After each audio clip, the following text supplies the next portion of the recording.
প্রায় 6 বছর 2020 সালে আমাদের আলিশা আমার সংগঠনের আহলে সুন্নাত ওয়াল জামাতের ছেলে,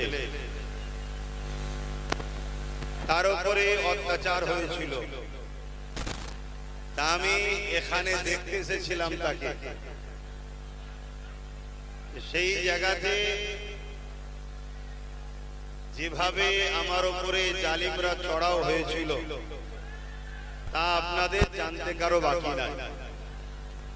কিন্তু মনে রাখবে, জুলুম কিছুদিনের জন্য, ইতিহাস বলছে প্রতিটা জুলুম মিটেছে, মিটছে, আগামীতেও মিটবে ইনশাআল্লাহ।